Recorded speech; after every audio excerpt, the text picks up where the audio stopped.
So I wanted to get a male perspective of women's rights at this event. So I asked my friend Lawrence, and he was so nice enough to come, and he told me a story before Oh yeah. that I would like for him to share. Have you been to Washington? Huh? Have you been to Oh. Washington? No, I haven't been to Washington before. Everybody else here just about has been to Washington, right? So in every gift shop in Washington, there's that same mug. There are several mugs, but there's the same mug, and it's a mug with pictures of all the presidents, right? It's the president's mug. And so this was about, let me do the math, about 15 years ago. And I was in Washington in a gift shop, and my daughter was about 5 years old, 6 years old. And I thought, oh, I'm going to get a president's mug so she can learn the presidents. This will be great. She can learn the presidents. And literally, it was in the moment that I was picking it up and just about to look at how much does it cost that I saw it and went, oh my God, there are no women on this. And I didn't know how I was going to explain that. I couldn't.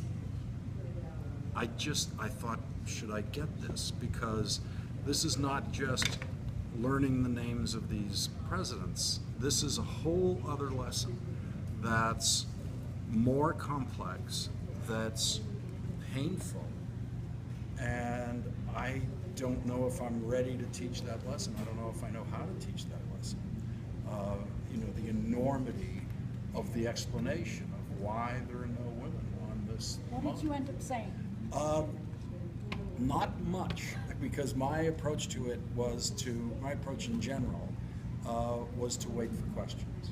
I was very interested to see if there'd be a reaction, like, well, where are the women? And there wasn't, because, there's that way in which kids take in some things, which is unquestioning, like, oh, this is what presidents look like, and I think it was a second stage reaction to the issue of, why are there no women? But then we did have to talk about it, and so it meant having to talk about it's worse than that. They didn't even have these guys right through here, the first, 20, they didn't even have the right to vote, and so it's a worse story than that picture represents, which is a bad enough story, and so, I can remember the ERA days, the ERA campaign days, but what I couldn't remember was this question that you had at the beginning of what happened to me. I didn't have an answer to that. When you asked that question of, so, okay, it came up to the finish line and it didn't pass, and then what happened? I have no idea what happened. It's one of those things. It's one of those Think forgotten about it, causes. it's women had to work. I mean, there Well, were that's years I interesting. couldn't go to things either because I was working so many jobs. But women more than ever had to work. Don't forget, marriages fall apart, and there's more single-parent families than ever before. Those single-parent families are the moms usually, and your economy comes first, your children's